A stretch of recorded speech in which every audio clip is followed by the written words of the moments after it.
Hey, kia ora. Helen Brahms here, coming to you live from, where am I? Palm Desert, California. Sorry, total mind blank. I was trying to remember because the RV park is Palm Springs, but we're actually in Palm Desert. I hope you're having a super fantastic, sparkling, fun Friday. It has been an awesome, awesome day. Feeling a little tired. We just woke up from a nap. Literally just woke up from a nap. Um, I don't even have my computer set up yet. Let's see. The day started off. So our new fun activity for this coming week was to bake something new that we've never done before, which I'm going to try in the Instapot because I've never tried to bake anything in the Instapot before. So that's going to be a good challenge this week. Went to get my ice cream again. Another place, nowhere to park. I'm like, you've got to be kidding me. And it was we went and got the mail this morning. So on the way, after we left Escondido, we went up to Menifee, which is where I have a mailing address, and little Miss Houdini, I'm getting out of the rig, and all of a sudden she flies past me. Now we're out the back of the shopping area where all the deliveries are done. So there's this nice big area to park and plenty of space to do a U-turn when I have to leave. I parallel parked this thing between an island and a car behind me. I was very proud of myself. Parallel parking a 32-foot vehicle. So it's a lot of fun. I, yeah, I did back and forth a couple of times, but it's okay. Anyway, so I get everything together. My bags to put mail in. I go to step out. This blur goes flying past me out into this thing. Starts heading towards the road. I call her back.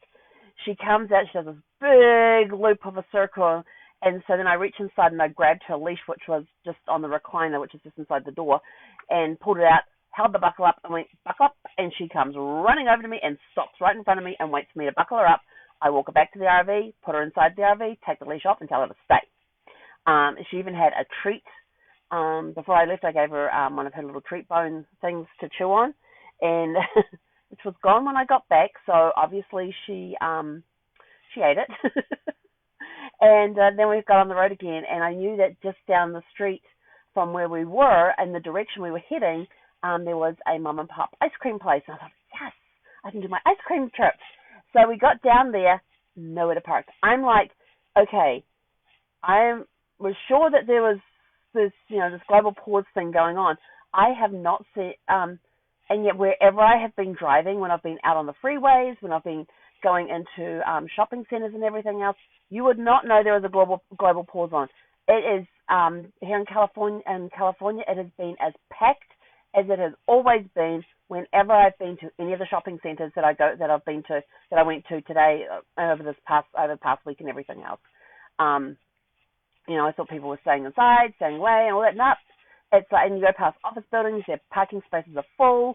I'm just sort of like, oh, global pause on, excellent. Everybody's out and about, love it.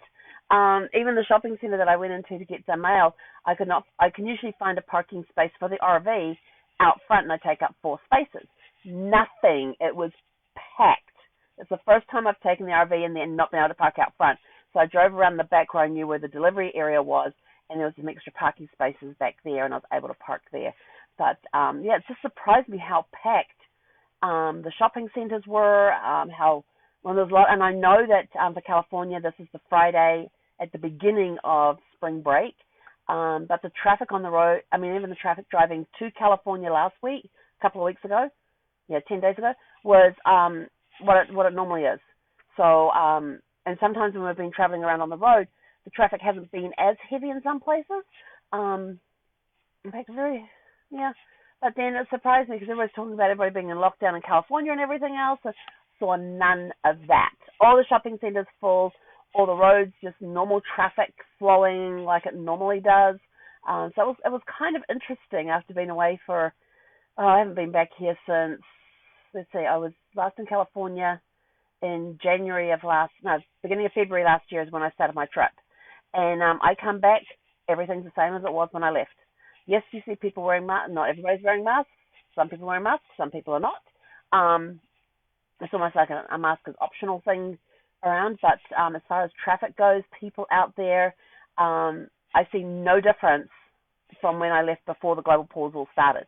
So not sure what's going on with all of that because you hear these stories about how there's no traffic out there because of the global pause and everything else, and yet it just seemed normal to me. Even when we were out on Tuesday to go meet the movers and everything else. So we had a good trip. So we stopped at so we got the mail, went around to get the ice cream. Couldn't find a park to get the ice cream. Mind you, I'm talking about parking a 32-foot vehicle. Nowhere to park, not even on the street, nothing. And so then we just sort of like, I said to Zeph, screw it. And so we went to, so I put in the GPS coordinate, I put in the address for the campground, and using my GPS, my RV GPS program. Now the cool thing about my about RV Life is that it's tied to RV Trip Wizard, and what it does is that it gives you RV safe routes to go, which is really cool because you put in the dimensions of your vehicle, the height, the length, the width, and it tells you, it gives you the safe roads to go. So you're not going on roads where you're going to be too tall to go under things, roads that are too narrow, ones that may have a weight restriction on them. It avoids all of those roads, which is really, really cool. And so it tells me that I've got to take, it was an expressway. Which expressway was it? One of the expressways. We're going up the 215, had to take the exit to go onto this expressway. And I thought, expressway, that'll be really cool. Otherwise, it was going to take me another 30 minutes to continue up the 215 to get onto the 10. And I was like, okay, it saves me 30 minutes going the expressway. Awesome. So we get on the expressway. We're driving along. We're braking at every freaking light on this expressway. And I'm like, and the road was horrible. It was potholes everywhere. It was broken up. And I'm like, this is not my impression of an expressway. Express. There is no way this road is an express. But I still got here 30 minutes that I would have, and I still got here at the time they said I would get here. And I was like, that was really weird because that, even though that way was the quickest way, vehicle-wise, it was not the greatest road to drive on. And I got here and I was like, and I heard something crash in the back, and I thought, oh great, what's crashed? And I had a box that I had left on the seat in the dinette, and it had like gone across the seat and onto the floor. All its contents spread out. Fortunately, there was nothing breakable in there, and I was like, I totally forgot to put that box away.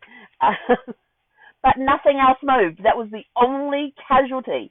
I have this bottle of soap, the soap dispenser that I bought back when I got Sparkles, which was almost 2 years ago. I was in a CVS and I thought, I need a hand soap. I need a dispenser. So I just grabbed one of their brand things and it wasn't an antibacterial soap because I don't like using that stuff. So I just grabbed a regular soap dispenser off their thing, which has a CVS label on. I stuck it in the bathroom there, in the corner on the far side of the hand basin. That thing never moves. It doesn't matter how rough the roads are we're going over, and we have been over some rough roads in this thing. That thing stays exactly where it's put. It never moves. And I'm like, what is it about this particular spot in the RV that nothing moves? And the soap dispenser just sat there the entire over 12,000 miles that we have traveled, and it has never moved from there unless I pick it up to clean it when I'm cleaning the bathroom. The only time it moves is when I'm cleaning the bathroom. I pick it up, put it across there, clean all the counters and everything else, and then I put it back. And it stays. And it does not move when we are driving. It just stays. And it's not packed in. It's got plenty of area to move around and trip over the hand basin and fall into the hand basin. Nope, doesn't do any of that. That box fell off the counter, fell off the dinette, and it was in the corner of the dinette over there, and it moved across the dinette, and went, that soap bottle didn't move. Nothing else moved except that box. And I'm like, this is weird. A box fell off the dinette bench, and it went across the end and fell off. And my two drawers underneath the dinettes have both got broken catches. So, and the drawers are pretty stiff to move in and out anyway. So to show you how rough these roads are, because it takes, you've got to get in position to pull it. You can't just go up and pull these drawers open. You actually have to stand there, feet apart, bend over, keep your back straight so you're using your legs and your arms, and then pull. And you've got to use a bit of strength. Use two hands in the handle to pull these drawers out because they're very stiff to get out. When we are driving, those things will pop open. That soap dispenser stays put. Crazy. Anyway, So it said we had like, after Menifee, we had like an hour and, I think it was an hour and 1 minute, an hour and 15 minutes, to get from where we were in Menifee to the campground. So we went along this expressway, and I'm driving along, and I'm watching my mirrors and everything like I normally do, and there's this big, huge sign with these big pair of blue eyes looking at everybody. It says, "Keep your eyes on the road." I said, and I'm sort of like, and I look at Zeffie and I said, "They're telling us to keep our eyes on the road, yet they're distracting us with a sign telling us to keep our eyes on the road." And then with that, I hear, "Woo!" And these two police cars go flying past us. And I'm like, "Where the hell?" And I just checked my mirrors. They weren't there. And these two police cars go flying past because we're in a place where it's a 2-lane, one in each direction. And so I kind of pull over a little bit because the first car goes past me, and then the second car's coming racing up. So I pull over to let him pass, and there's a line of traffic behind me is pulling back onto the road and everything else. And there's a line of traffic in front of me that's all pulling over, and so I was like, man, you did not hear those guys coming, yet I heard them go past, but I did not hear them coming. I did not see them coming, because I was distracted by this big sign that said, "Keep your eyes on the road." Go figure. That is the funniest thing I've seen driving. Keep your eyes on the road, really? You're putting a sign in that's taking my eyes off the road to tell me to keep them on the road. Anyway, but we got here an hour and 15 minutes later.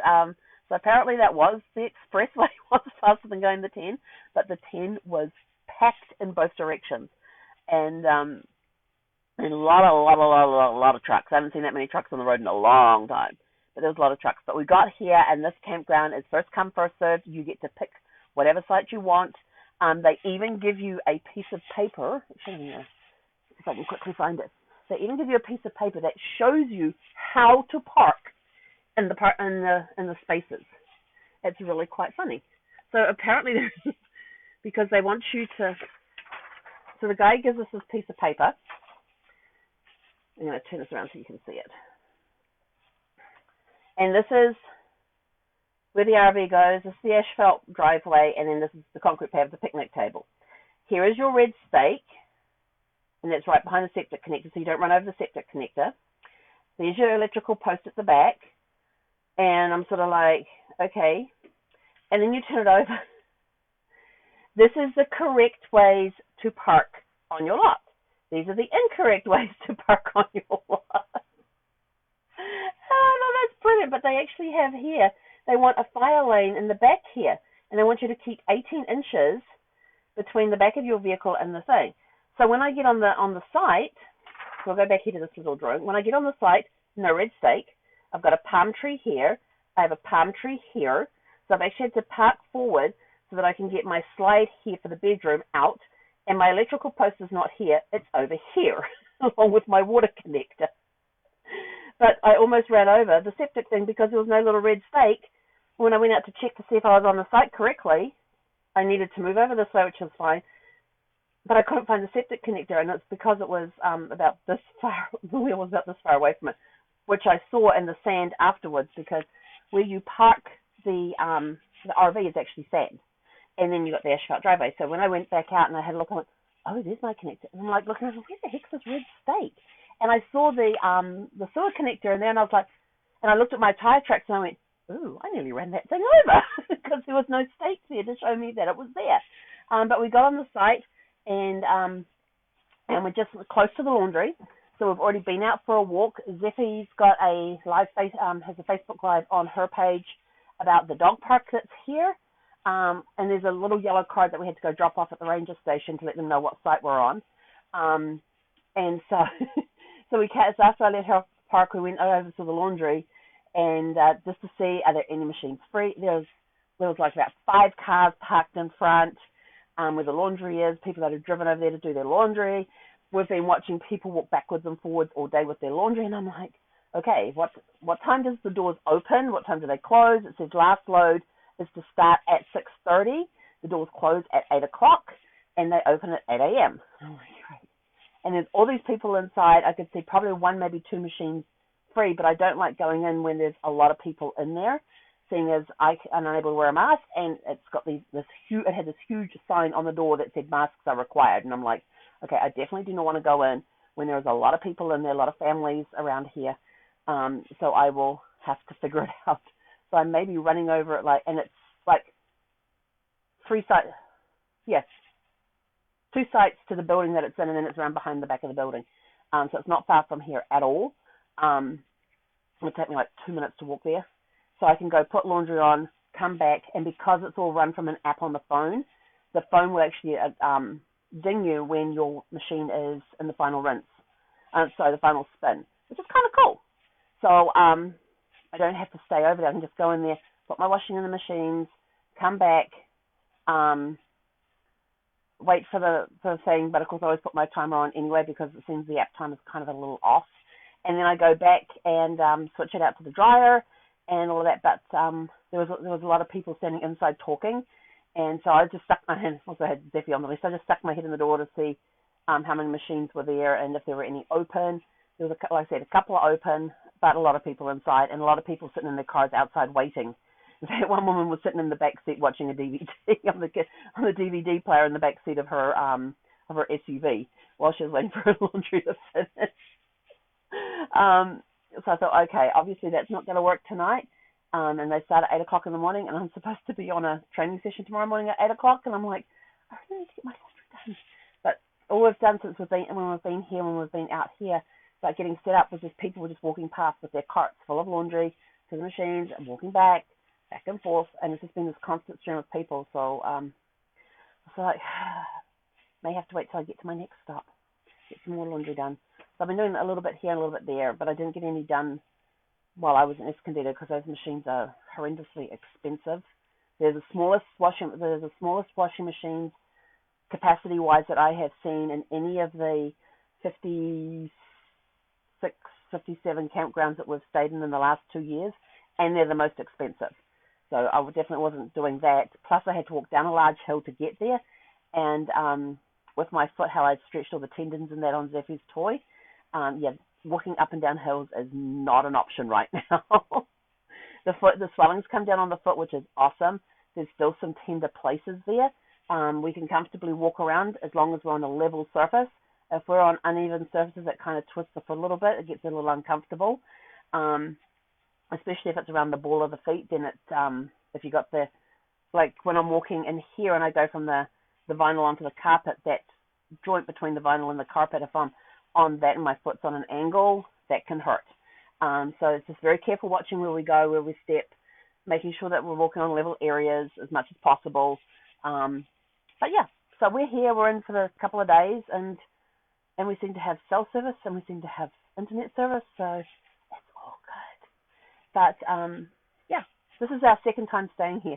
That Ranger Rick was really funny. Ranger Rick, that's what I had on his name tag, Ranger Rick. Because they all call them rangers when you come and you stop at the ranger station. And so he said, have you been here before? I said, yes, it's been a couple of years since I was last here. So I was last here in, when was I last here? September of 2019. And he goes, it's changed a little bit. He says, we've got a lot of families in here. He said, we decided to get rid of the oldies, so we closed the border to Canada. I just started laughing. He was so cute with how serious he was about getting rid of the old people and how there's all these young people in. He says, we want to get the young people in here. We don't want those old people in here anymore. And I'm just sitting there cracking up laughing. And he said, we forced it by closing the border to Canada. I'm like, okay, this guy's got a sense of humor, but he's right. There are a lot of families in here. He says, you'll probably find that the average age around here is around 35. I'm like, okay. And but there are a lot of families here, and but I have seen a lot of seniors in here as well. What the actual ratio is, I don't know, but I thought he was a very humorous, one of the funniest ones that I've had a conversation with when checking in at 1,000 Trails property. But some of them are pretty good, and some of them are just really dead serious. This is what you do, and they're like, you're not allowed a word in edgewise. They won't even acknowledge, they'll just tell you the facts, and that's it, and send you on your way. Others will actually stop and have a conversation with you. So anyway, that's it. I'm out of here. I've rabbited on for long enough. I actually have one more video to do today, which is a training video for day 5 of our challenge. I have to train you guys on something. If you think about this one, I've already told you how to park an RV, a parallel parked an RV. Strapping stuff down. I'm going to have to go think about this. Maybe I'll do something on genealogy. But I have until midnight tonight. So anyway, have a super fantastic sparkling day, and we will catch you guys later on with my training video. But otherwise, we will catch you back tomorrow morning for Shake It Up Saturday. Hei konera.